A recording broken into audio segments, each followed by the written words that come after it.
Are you going above and beyond for your customers? Well, sometimes you shouldn't. I'm Kevin Davis from Detailers Helper, and today we're going to be talking about when to go above and beyond and when not to.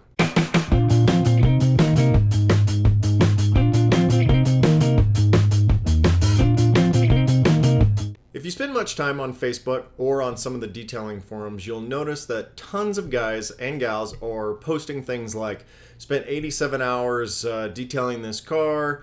My customer was super excited because I went above and beyond, exceeded their expectations, etc., etc.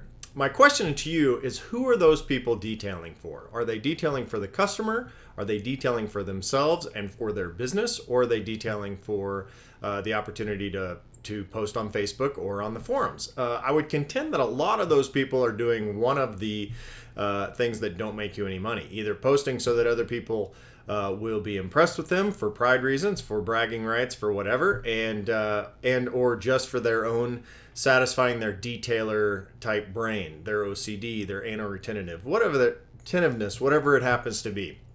I'm going to contend that you probably shouldn't, in at least most cases. Some cases will be a little bit different depending on the customer. We'll talk about that. You should not go above and beyond for most customers. What I mean by that is you should not be doing things that you're not getting paid for, or doing things, spending hours and time and effort doing things that do nothing but lower your per hour revenue or your overall revenue per job. So let me give you an example. Last week, I did a couple of interior jobs and they were gross. If you follow me on Facebook, if you're friends with me on Facebook, you would have seen a few pictures. I posted some of those things. I didn't do my business stuff because I try to keep that professional. Don't want to be saying things about people's individual cars. But let me just say, they were pretty gross. Basically, we did a couple of vehicles. They were full of dog hair. They hadn't been washed or detailed in probably since they were purchased, one of them at least, in 4 or 5 years, 6 years. So they were pretty gross. And we had agreed upon a budget. I had sort of seen the vehicle. I knew a little bit about what it looked like, but I hadn't seen it in a little while. So when I got the vehicle, it was actually quite a bit of a surprise to me. And I know, break my own rule, break the cardinal rule, don't ever quote over the phone. But this is a little bit different case because the quote, I wasn't detailing to the quote, I was detailing to her budget. So that's where this whole above and beyond thing happened. She gave me a number that she wanted to spend. And basically, my goal and my job is to get the car as clean as possible, given the time constraints on my hourly, to meet that budget for each car. And so when I pick these up and they're a lot dirtier than I think they're going to be, they're going to require a lot more work.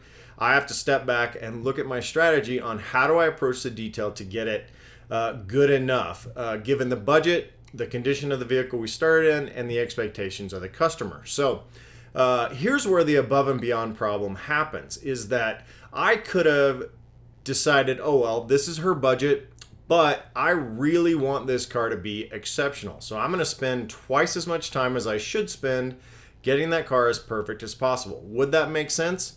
Not if you want to make money out of this job. It doesn't make sense because I knew I was only getting paid a certain amount. So I want to get the car as good as possible, as clean as possible, given that budget amount. Spending extra time doesn't do anything for me from a business standpoint. And in reality, for this customer, given the condition the car was starting in, it probably doesn't do anything for them either. They're not going to be super impressed that you got 98% of the dog hair out of the carpet, happen to be Toyota carpet, which is really hard to get stuff out of, versus 80% of the dog hair out of the carpet. So I concentrated on really high level things that the customer is going to notice, going to see. And I did my best to get the dog hair out of that area, get the grass out of that area, made sure that the rear deck was really clean, that sort of thing. So I strategized from a detailer to make sure that the customer is going to get in and really feel like the car was clean. And really, I'll post some of the pictures of one of the cars here to show you some examples of what I started with versus what I finished with. And the pictures are a little bit deceiving, but I think it turned out really well. So the point of the video that I want to tell you guys today is that I would really encourage you guys not to detail so that you can take great before and after pictures, so you can post them on Facebook and brag about how much time you spent on a given car. To me, that doesn't make any sense. That's not what you're in business for. If you want to do that, go to your mom's house, let her trash out her car, and then detail for her, because you're not worried about whether or not you're making any money, paying your employees, paying for your rent, paying for your insurance, any of those kind of things. Now, here's a caveat to this whole thing. Let's say that you've got what is a long-term client relationship that you're trying to build with someone that you know is going to come back again and again. That may change the equation a little bit, because you may sacrifice today's revenue for long-term revenue and long-term repeat customers. So in this case, for me, that's not the case. I did a video quite a while ago called Bargain Hunters, how to recognize bargain shoppers, that kind of thing, so you can recognize these type of people. I knew pretty well that this particular customer was not going to be someone that's going to come back once a month, once every 6 months, whatever. I probably will never see her again, and honestly, I'll probably not take her calls, or I'll send her to someone else. But I knew that that's not a long-term customer, so I wasn't necessarily concerned with getting that customer relationship developed and going above and beyond for that purpose. But let's say that you're detailing for the president of a local car club that you've been trying to get. So that person may bring in his son's car that just came back from college for Christmas break, which happens to be one of the cars that I detailed. This time, not for a car club guy, but anyway. So the car's son is just absolutely trash, college kid's car, all that stuff. You may get in the same situation I did. He's got a budget that you either agreed to or he wants to stick to because of gifts or whatever. And you know that if you do a good job and impress him, that may turn into business not only for his additional cars, his wife's cars, his collector's cars, his exotics, whatever it happens to be, but also he's going to tell his friends that you went and did a great job on this. You don't necessarily need to tell him that you spent more time than you should have, and also you're going to quote for each job anyway. But that's a case where the long-term revenue may be worth sacrificing a little bit of hourly revenue for this particular customer. So here's the net of it.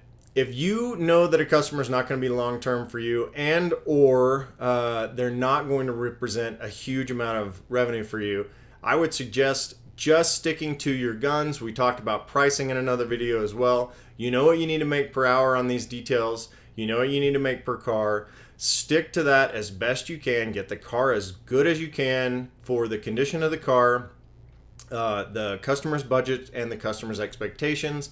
This in particular, we're talking about interior work, but the same goes for exterior stuff as well. When you're doing polishing, sometimes 75%, 80% correction is good enough.